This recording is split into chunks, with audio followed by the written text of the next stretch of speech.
Olá, professor Alexinaldo. No nosso curso de termologia, vamos seguir agora com a segunda lei da termodinâmica, a parte das atividades propostas de 1 a 10. No nosso material didático, é o livro 5, a parte de Física 1, aula 18. Vamos seguir então. Primeiro, o diagrama pressão versus volume representa a transformação cíclica conhecida como ciclo de Carnot, ciclo teórico que propiciaria o maior rendimento de uma máquina térmica. Nesse ciclo, constituído de duas transformações isotérmicas, AB e CD, e duas adiabáticas, BC e DA, alternadas, uma máquina térmica sofreria a menor perda de energia para o meio externo. Considere que, para um gás ideal sofrer as transformações indicadas no diagrama, a cada ciclo ele receba calor de uma fonte quente à temperatura T1, transforme parte em trabalho mecânico e libere o calor não utilizado para uma fonte fria a uma temperatura T2. Então, é correto afirmar que, letra A, o trabalho realizado pelas forças que o gás exerce tem sinal positivo nas etapas CD e DA e negativo nas etapas AB e BC. Não, falso, né? É justamente o contrário. Nas etapas CD e DA, nós estamos falando de compressão. E na compressão, o que é que nós temos? Uma variação de volume menor do que zero. Então, aqui o trabalho seria negativo. Já nas etapas AB e BC, nós temos aqui uma expansão. E na expansão, nós temos que a variação de volume é maior do que zero, então o trabalho seria positivo. Então, falso. Letra B. A cada ciclo, o calor recebido pelo gás da fonte quente em módulo é igual ao perdido por ele para a fonte fria. Não, falso, né? Lembre do esquema da máquina térmica. Nós temos aqui o calor fornecido pela fonte quente, Q1. Nós temos a realização de um trabalho e temos aqui o calor que é despejado na fonte fria, Q2. Então, nós sabemos que Q1 é igual ao trabalho mais Q2. Então, ele está dizendo aqui que o Q1 seria igual ao Q2 sem realização de trabalho. Falso, né? Isso não seria uma máquina térmica. Na letra C, na transformação AB, a energia interna do gás aumenta e na transformação CD, ela diminui. Não, veja que de A para B, a transformação se dá em uma mesma temperatura. Então, não há alteração da energia interna do gás de A para B. E também de C para D. Veja que a temperatura é T2 aqui e aqui, né? São transformações isotérmicas, então falso. Na letra D, na etapa AB, o gás recebe calor da fonte quente e na etapa CD, ele perde calor para a fonte fria. Exatamente, né? Na etapa AB está acontecendo aqui uma expansão. Então, ele está recebendo o calor da fonte fria. Enquanto que na etapa CD está acontecendo aqui uma contração. É aquele momento que ele perde calor para a fonte fria. Então, em cima recebe calor da fonte quente. Aqui embaixo perde calor para a fonte fria. Em cima nós temos uma expansão e embaixo uma contração. Então, a letra D é que é o verdadeiro aí, tá? Próximo. Segunda questão. No Brasil, o sistema de transporte depende do uso de combustíveis fósseis e de biomassa, cuja energia é convertida em movimento de veículos. Para esses combustíveis, a transformação de energia química em energia mecânica acontece onde? Na combustão, que gera gases quentes para mover os pistões do motor. Exatamente isso aqui, né? Na fonte quente dos nossos motores de combustão, é justamente ali a explosão do combustível gera uma pressão enorme para fazer os pistões começarem a entrar em movimento. Então, segundo, letra A. Terceiro, hoje, aos olhos da ciência moderna, o dispositivo criado por Heron é uma máquina térmica, ou seja, ela é um dispositivo com capacidade de transformar o calor energia térmica em trabalho mecânico. No entanto, essa máquina criada não foi usada para produzir energia mecânica em grandes escalas. Somente no século XVIII que foram construídas as primeiras máquinas térmicas capazes de produzir energia mecânica em escala industrial. Com relação às máquinas térmicas e à segunda lei da termodinâmica, avalie as afirmações a seguir. Então, primeiro, máquinas térmicas são dispositivos usados para converter energia mecânica em energia térmica. Falso, é o contrário, né? Elas convertem energia térmica em mecânica. 2. Segundo Clausius, o calor não passa espontaneamente de um corpo frio para um corpo mais quente, a não ser que seja forçado por um agente externo, como é o caso do refrigerador. Isso é verdadeiro. A segunda lei da termodinâmica tem basicamente três redações. A redação dada por Sadi Carnot, que fala sobre o rendimento das máquinas térmicas, que nunca poderá ser 100%. Tem também essa redação dada por Clausius, que diz que o fluxo espontâneo de calor é da fonte quente para a fonte fria.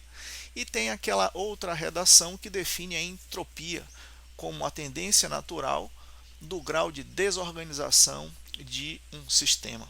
Então, segundo Clausius, o fluxo de calor ele naturalmente é da fonte quente para a fonte fria. Se você quiser fazer o contrário, como no caso dos refrigeradores, você terá que realizar trabalho para que isso aconteça. Então, 2, verdadeiro. Na terceira possibilidade, é possível construir uma máquina térmica que, operando em transformações cíclicas, tenha como único efeito transformar completamente em trabalho a energia térmica de uma fonte quente. Isso é falso, porque aqui você teria um rendimento de 100%. Né? A segunda lei da termodinâmica, descrita por Carnot, proíbe isso. E o 4. Nenhuma máquina térmica operando entre duas temperaturas fixadas pode ter rendimento maior do que a máquina ideal de Carnot, operando entre essas mesmas temperaturas. Verdadeiro. Então, o verdadeiro aí é o 2 e o 4. Então, terceiro, letra C. Quarta questão.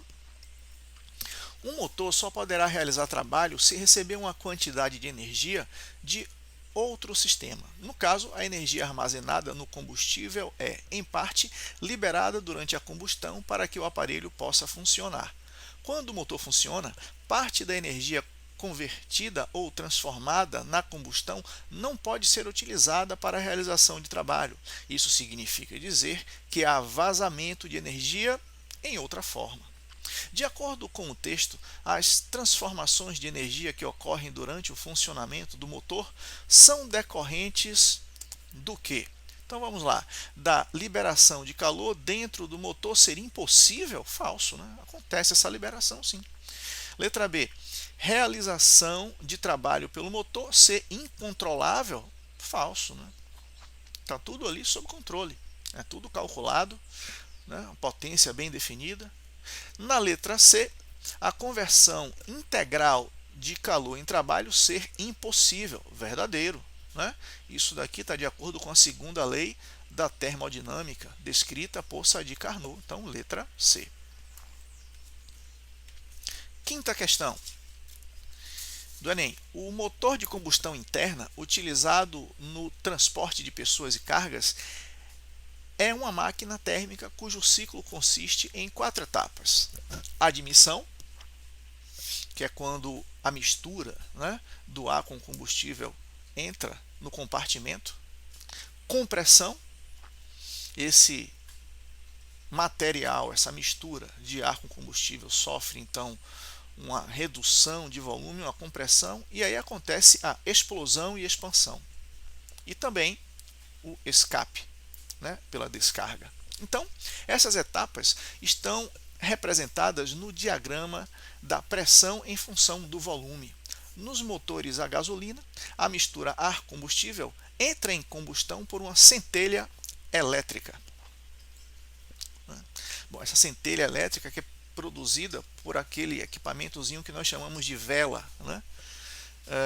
Que tem lá na parte do motor. Então, Aí está o gráfico e ele pergunta assim: para o motor descrito, em qual ponto do ciclo é produzida a centelha elétrica? O que é que a centelha produz? Uma explosão. E o que é que essa explosão produz? Um aumento drástico e muito rápido da pressão. Em que ponto aí, então, você pode perceber um aumento drástico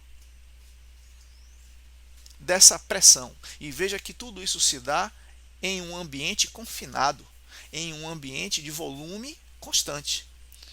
Uma explosão com aumento drástico de pressão em um volume constante, que é aquele recipiente onde acontece a explosão do combustível. Isso só pode ocorrer aqui em C. Não é? Veja, ó, se dá em um volume constante e você tem um aumento drástico de pressão de Pzinho para Pzão. Então, aqui é onde ocorre a centelha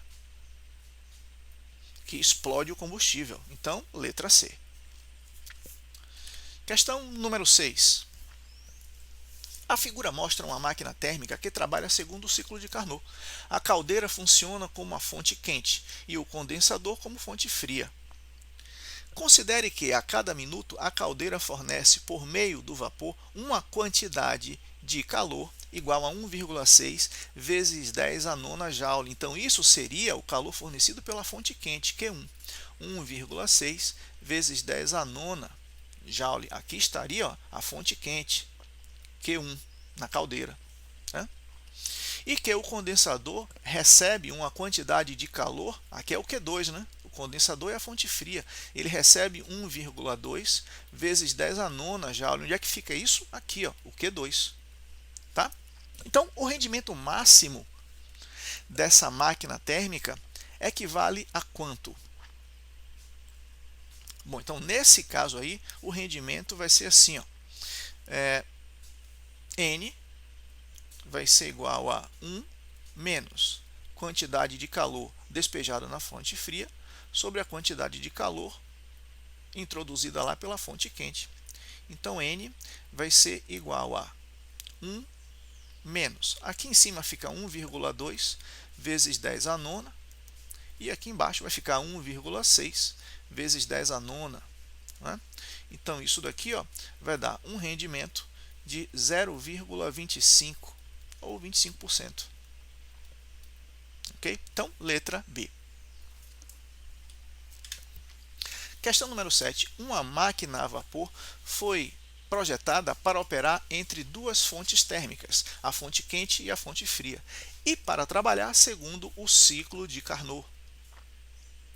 Então, nós já sabemos que essa daqui é aquela que pode apresentar o maior rendimento possível, teórico, não é? Para uma máquina térmica. Sabe-se que a temperatura na fonte quente é de 127 graus Celsius. Então, aqui você já tem que converter, né?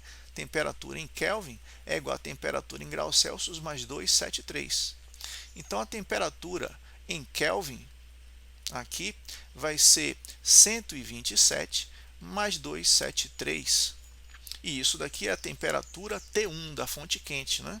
Então, essa temperatura da fonte quente, ela está aí em 400 Kelvin. Tá bom? Faz logo isso para não esquecer. Bom, então, essa é a temperatura da fonte quente e que a máquina retira a cada ciclo 600 joules dessa fonte quente.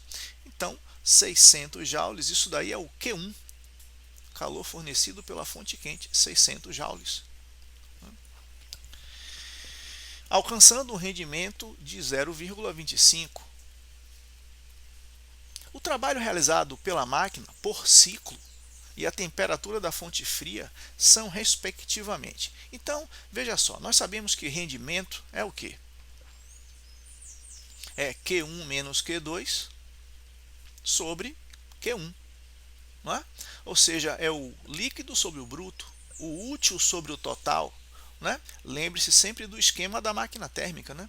Nós temos aqui, ó, Q1, calor fornecido pela fonte quente. E aqui nós temos duas saídas. Nós temos o trabalho realizado e Q2.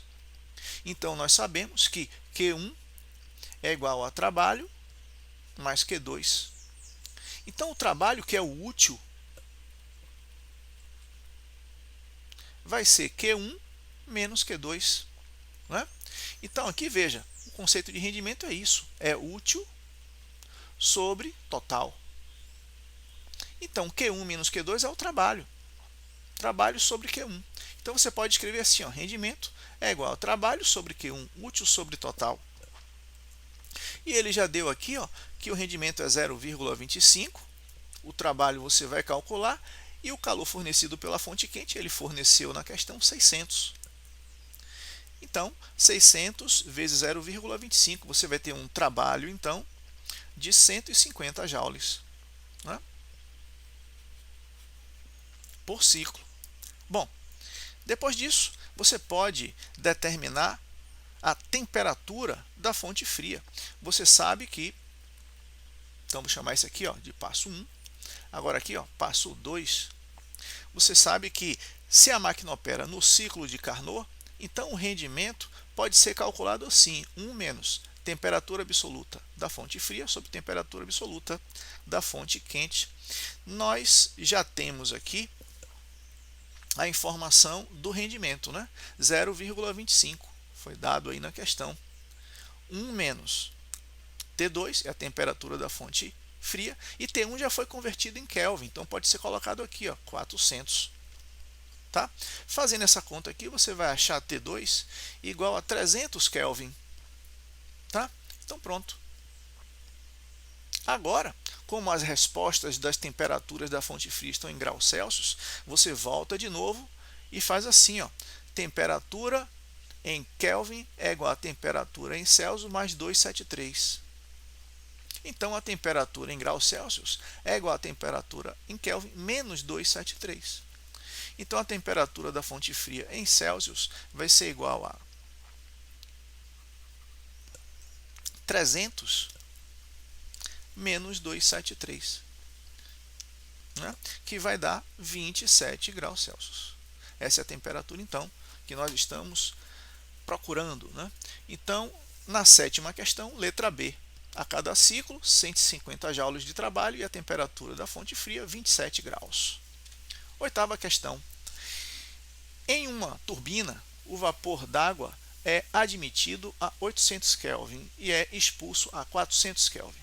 Se o rendimento real dessa turbina é 80% do seu rendimento ideal, ou limite, fornecendo-se 100 kJ de calor à turbina, ela poderá realizar um trabalho igual a quanto? Então, veja bem, ó, o rendimento máximo ideal é dado pela fórmula de Carnot, né? Chama aqui de ideal.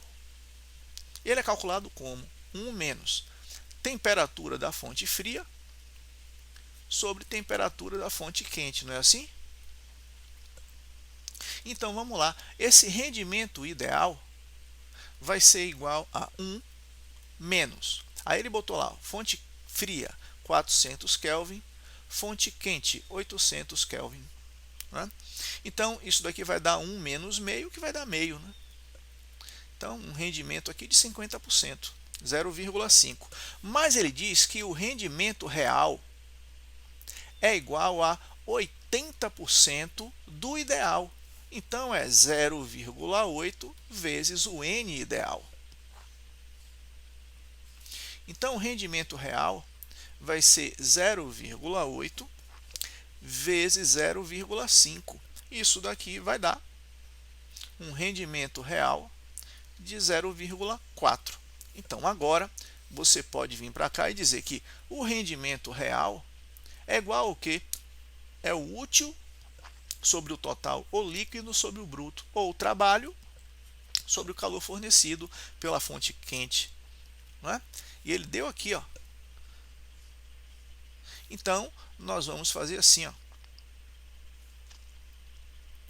0,4, que é o rendimento aqui real, vai ser igual ao trabalho sobre esse calor aqui, que é de 100 kJ. Né? Então, o trabalho aqui vai ser de 40 kJ. Ok? Então, letra C. Questão 9. Uma máquina térmica funciona entre as temperaturas de 300 Kelvin e 600 Kelvin. Fornece uma potência útil PU a partir de uma potência recebida PR. O rendimento dessa máquina corresponde a 4/5 do rendimento máximo previsto pela máquina de Carnot. Sabendo que a potência recebida é de 1.200 watts, a potência útil em watt é de quanto? Então, veja, na nona questão, o rendimento máximo de uma máquina térmica é dado pela razão entre as temperaturas, né, da fonte fria e da fonte quente. Então, por Carnot, o rendimento máximo teórico vai ser igual a 1 menos T1 sobre T2. T1, temperatura da fonte fria, T2 da fonte quente. Então, nesse caso aqui, ó, o rendimento máximo vai ficar igual a 1 menos temperatura na fonte fria, ele diz que é 300, na fonte quente é 600. Então, isso daqui vai dar 1 menos meio, que dá meio, né? Mas só que ele diz o seguinte, que o rendimento real, parecido com a questão anterior, né, é igual a 4/5 do rendimento máximo. Então, vai ser igual a 4/5 de 1 meio. Isso daqui vai dar 4 sobre 10. Né? Agora, como rendimento é igual a potência útil sobre a potência total, que é a recebida, né? Rendimento é útil sobre total, ou líquido sobre bruto. Né? Então, você sabe que a potência útil vai ser igual ao rendimento vezes a potência real. Então, a potência útil vai ser igual a 4 sobre 10, que nós já tínhamos calculado aqui, né? Que é a potência real, né? Então, 1.200 watts, potência real, dado aqui na questão. Okay? Então, essa potência útil aqui vai ficar igual a 480 watts. Tá? Veja que a potência útil ela vai ser o rendimento real vezes a potência real. Né? Aqui é um real, ó. Vou chamar de R aqui, tá? Então, isso deu 4 sobre 10. Então, 480, letra B. E a última questão dessa parte. Considere uma máquina térmica operando em um ciclo termodinâmico.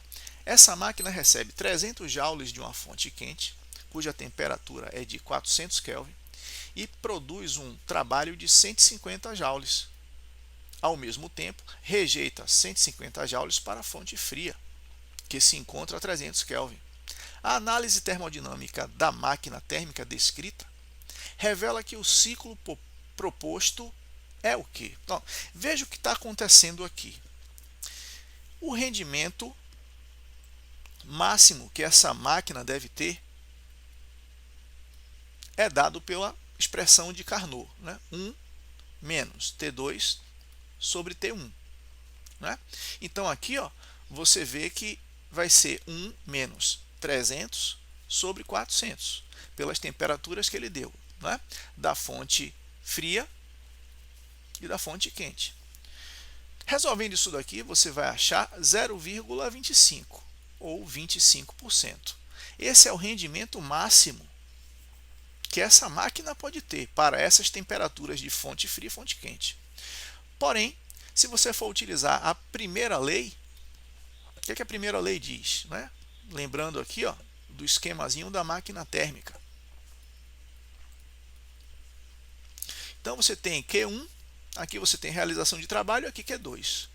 Né? Q1, calor fornecido pela fonte quente, Q2, o calor despejado na fonte fria, aqui o trabalho útil realizado. Né? Aqui você sabe que Q1 vai ser igual a trabalho mais Q2. Trabalho vai ser igual a Q1 menos Q2. Né? E o rendimento, ele é o quê? Ele é útil, é o valor útil ou líquido sobre o total. Não é assim o conceito de rendimento? Então, é o trabalho sobre o total, né? E esse total aqui é o Q1. Bom, se você for observar o que aconteceu aqui, o trabalho é de 150. Não é? Ele diz aqui, ó, trabalho de 150. Enquanto que o valor total da energia fornecida é de 300. Então, o rendimento dessa máquina seria de 1 sobre 2, ou 0,5, ou 50%. Veja que, em termos de primeira lei, essa máquina está ok, né?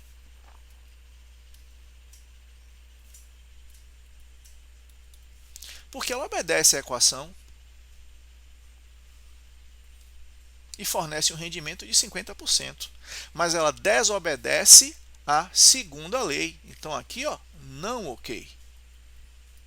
Porque o rendimento máximo para essas temperaturas que foram dadas, a máquina deve ter um rendimento máximo de 25%. Então, ela obedece à primeira lei, mas desobedece à segunda. Então, na questão aí, número 10, letra E, o motor térmico, no qual a primeira lei é atendida, mas a segunda lei é violada. Letra E. Não é? Então, espero que tenha ficado clara aí essa parte. Terminamos aqui a resolução das atividades propostas dessa parte de termodinâmica, da segunda lei da termodinâmica. E com isso concluímos o nosso curso de termologia. Tá? Todos os vídeos estão disponíveis, desde termometria até essa última aula. Eu espero que vocês aproveitem e assistam todas as vezes que for necessário as aulas que estão gravadas lá no blog e também no canal do YouTube. Obrigado e até a próxima.